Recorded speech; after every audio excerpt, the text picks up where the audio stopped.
Hello, basketball people, we have news. Let's go to more news about the Golden State Warriors. I ask you to give a thumbs up and subscribe to my channel, as I am a Warriors fan.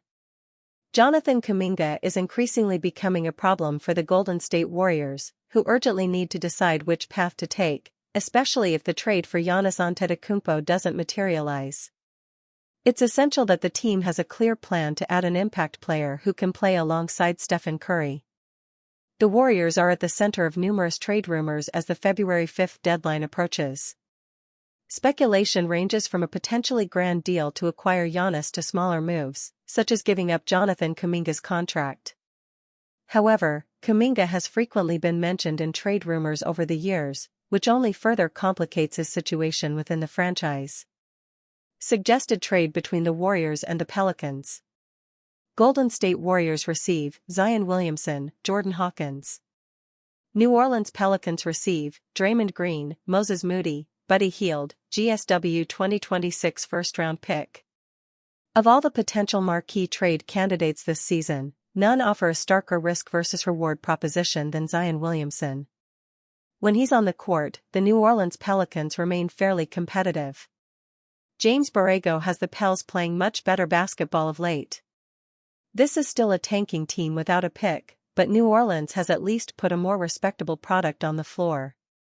Zion, averaging 22.0 points and 3.4 assists on 62.9% true shooting in 29.3 minutes, can absolutely drive winning. Can the Warriors count on Zion to play more than 40 games every year? Absolutely not. But his contract is non-guaranteed and far cheaper than a veteran max contract. He is still, somehow, only 25 years old. We've seen miraculous health turnarounds in the past. Zion exerts an impossible amount of force on his joints, but the point here is simple: it's worth seeing if he can put together a couple semi-healthy years in his prime. The upside here for Golden State far exceeds the risk. Draymond Green has become a dark cloud in the clubhouse. Moses Moody and a first-round pick is not nothing, but it's also not a catastrophic loss if the Williamson era bombs. Buddy Hield is basically an overpaid 11th man. Golden State gets to see if Zion and Steph can cook up something special. Conceptually, it's the most dominant offensive duo in the NBA from day one. Williamson is a walking paint touch. Once he's moving downhill, it's like watching a 6'6", 280-pound facsimile of prime Russell Westbrook. Curry never stops moving and is still, after all these years, the league's most potent off-ball scorer. Curry stretches a defense. Zion forces it collapse. Put them together and Golden State could meaningfully elevate its ceiling. Under-the-radar trade targets who would help the Warriors in the playoffs. The Golden State Warriors are all in on their pursuit of Giannis Antetokounmpo before the February 5 trade deadline. Whether they get him or not, they should be looking for other roster improvements. The following four names are making less than $10 million per season, so in theory the Warriors wouldn't have to use their Jonathan Kuminga trade chip on them. The first two names would probably require the Warriors giving up some type of protected first-round pick, but the other two could be acquired without Kuminga or a first-round pick. T answers rapid-fire questions about Drake, hoops, and expensive options. SF Najee Marshall, Dallas Mavericks. Marshall is the best player on this list, which is why the Warriors would have to include a first-round pick to have a chance at him. But he's probably worth it.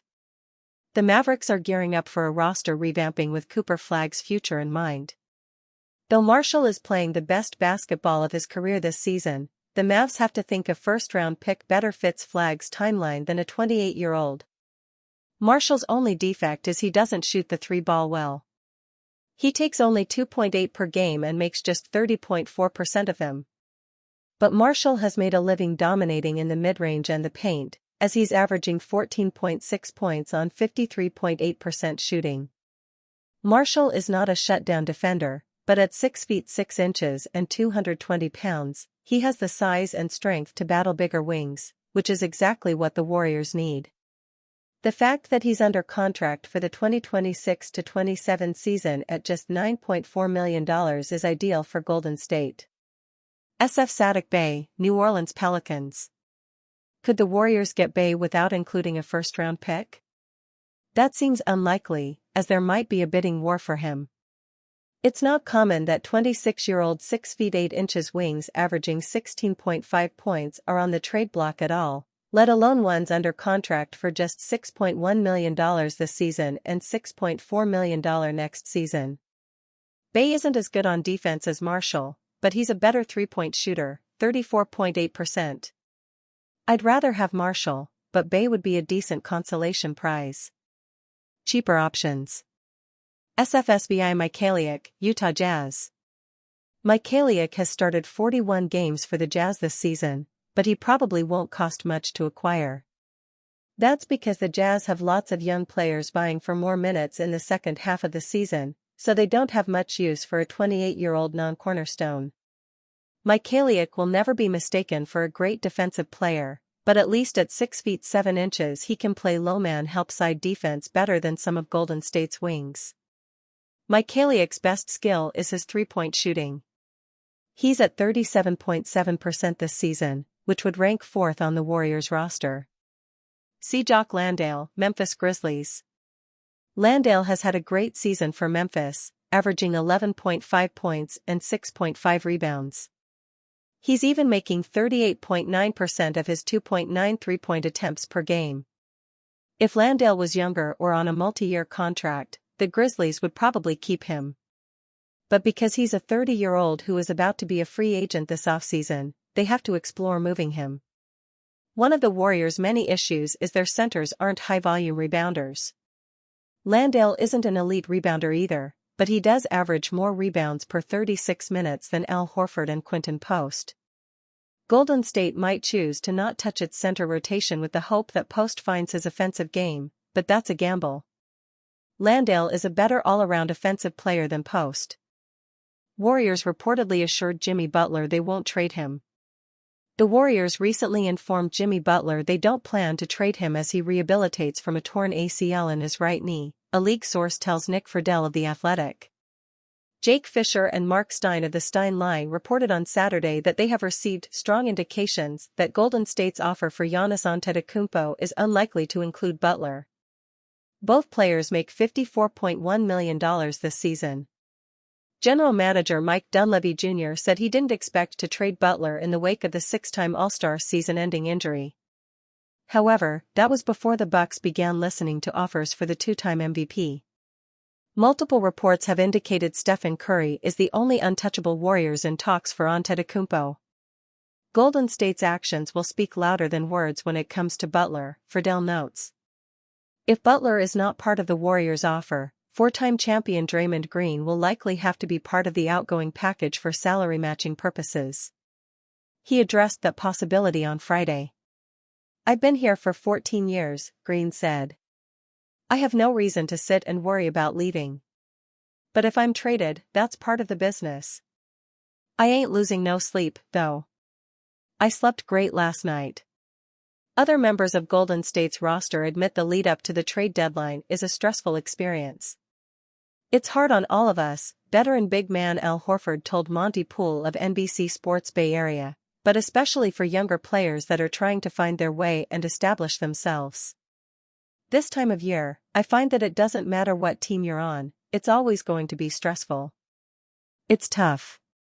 We kind of have to have some sort of empathy for everybody, because we're all just kind of going through it. And there's a lot of what-ifs and things like that. From my experience, once the deadline passes, everybody kind of takes a deep breath. It slows down, and you'll see a better team." Backup guard DeAnthony Melton is trying to tune out the outside noise, according to Poole. "Honestly, you just got to put your head down and work," Melton said. "Some stuff is out of your control. Early in my career, one of the vets told that when a superstar or whatever wants to get moved, everybody's on the trading block.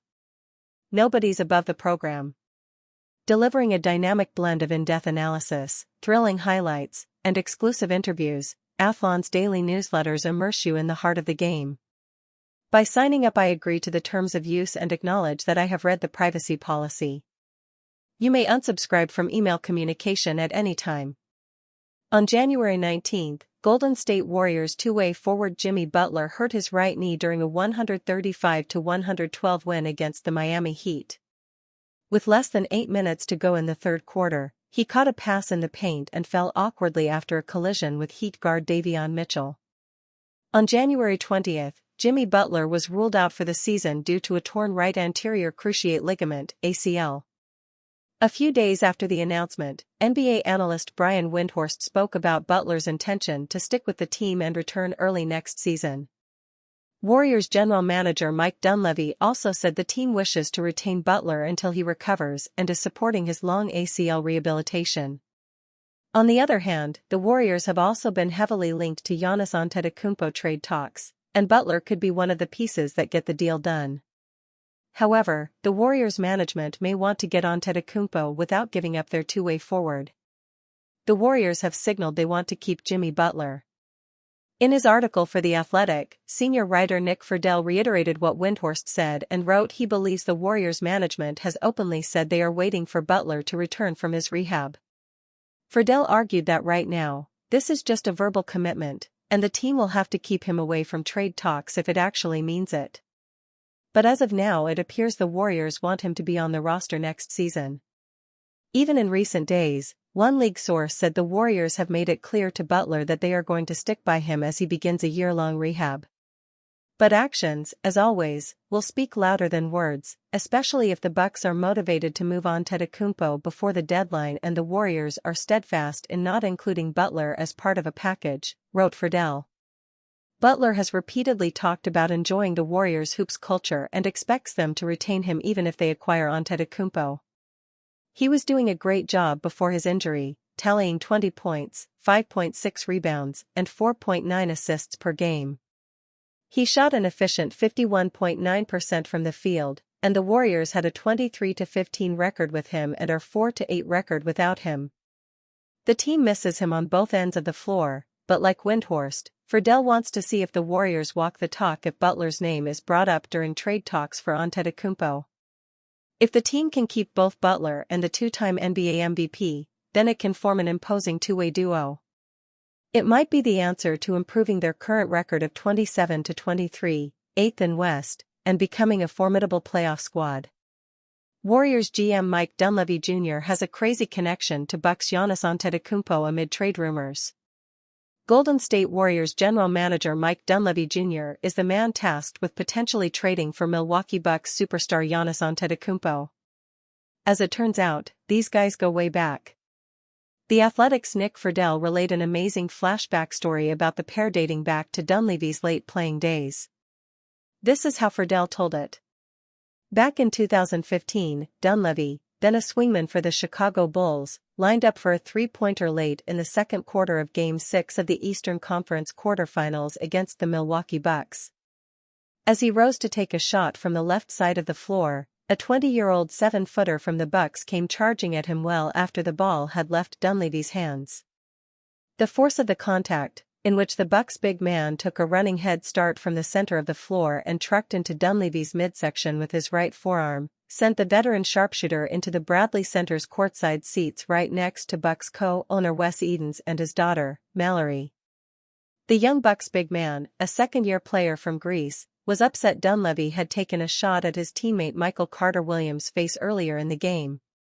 He had also been pushed to the ground by Dunleavy seconds before, and his actions earned him a flagrant 2 foul and an ejection from the game. His name? Giannis Antetokounmpo. Here's a clip of the incident.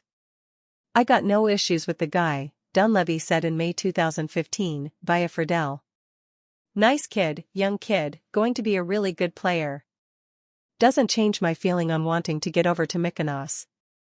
More, Cavs' Naquan Tomlin didn't even play high school basketball. It would be quite the full-circle moment, for sure. It appears the Bucks would be willing to trade Giannis before the February 5 deadline, or maybe in the summer. Golden State's best chance to maximize the aging Steph Curry would be to get Antetokounmpo immediately, so as not to miss out on this playoff run. If a trade does happen, it'll certainly create some entertaining conversations between Dunleavy and Antetokounmpo.